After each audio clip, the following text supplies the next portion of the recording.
Did you know that there are more Yu-Gi-Oh players now than ever before? The average number of YCS attendees from 2018 onwards is hundreds higher than the previous years before it, even taking into account the SJCs from like pre-2010 era. So there must be a lot of duelists out there that started playing more recently, or maybe older players that are just now getting back into the game. Maybe you are one of those people, and if you are, do you ever wonder about the cards, decks, formats that you missed out on? Today I want to talk about how important past knowledge of formats is in Yu-Gi-Oh, at least in trying to have the upper hand in a duel. And I'm not just talking about like GOAT or hat, like very specific formats. I'm talking about like everything that you've missed over the past couple of years. So I have 3 reasons why you should be learning older formats and broadening your knowledge of cards and formats in order to improve your chances of winning. Reason number 1 is the most obvious reason. You might encounter an older deck at a tournament, and being familiar with it would kind of help you know how to beat it, so you're not just sitting there like clueless as to what the deck does. You see it all the time with decks like Burning Abyss, Sky Striker, Shaddoll that date back to like 2015, 2016, but you still see them popping up every now and then. And some of these decks aren't even meta. I lost to Flower Guardians once at a regional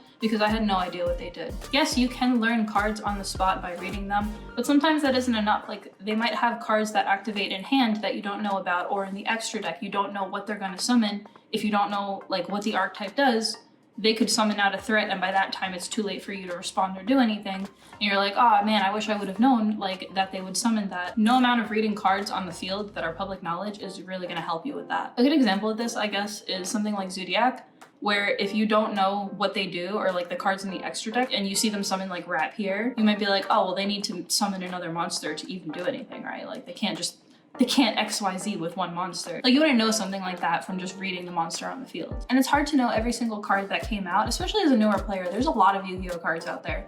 But if you can at least become familiar with the more known decks and cards of past formats, you won't be caught off guard if you have to face them. Especially if the ban list was a reason that one of those decks isn't seeing play anymore. Things might change in the future, right? Like how many times has a deck or engine got hit on the ban list and then you don't see it for a while. It essentially killed the deck, but then years later those cards get unbanned, or they get some new support or new like pseudo support, and you start to see that deck everywhere and you're like, Reason number 2 is kind of short. It's just that it can help you with your own deck building. Like if new cards come out that support older archetypes, such as like Lord of the Heavenly Prison, supporting like any back row deck, I guess, or like VFD in Virtual Worlds, or Ben 10 in Drytrons. Like if you know older cards, you can be like the first person to be like, oh shit, like this new archetype came out, I have the perfect tech for it. You can come up with like techs on your own instead of waiting for someone else to do it. Reason number 3, from a market standpoint, you can make more educated guesses on what will go up and down in price. If you see a new deck or archetype that looks promising down the line,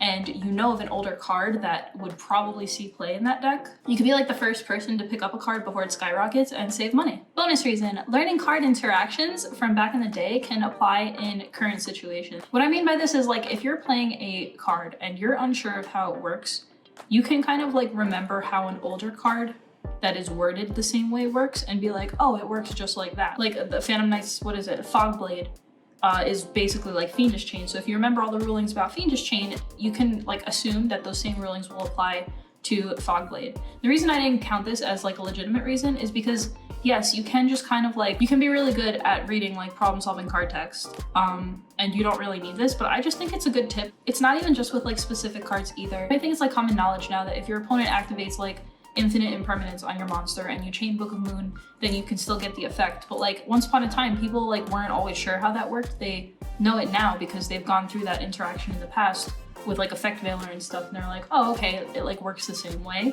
Like I said, if you just kind of like learn problem solving card text, you wouldn't really have this issue, but it might be helpful for some of you out there. It's definitely helpful for me. Like when I read Dupe Frog or the Paleo Traps, that's kind of how I learned how missing timing works, because I'm a newer player, and that was like my first interaction with missing timing was the Paleo Trap special summoning from Grape. So now I know that like anything that's worded the same way will also miss timing. So these are some reasons why I personally think it's important, especially as a newer player, to kind of like know and understand what you kind of missed out on. I mean, you can definitely do fine without knowing anything. Like I've had friends where they just learned the game last month and they're out there like topping and stuff like that, and that's totally fine too. But I think that it can greatly increase your chances of winning if you have an understanding of some older cards, decks, and formats. Thank you for watching this video. I hopefully will feel better soon and I can get back to making some more videos because I know it's been a while. Okay, bye.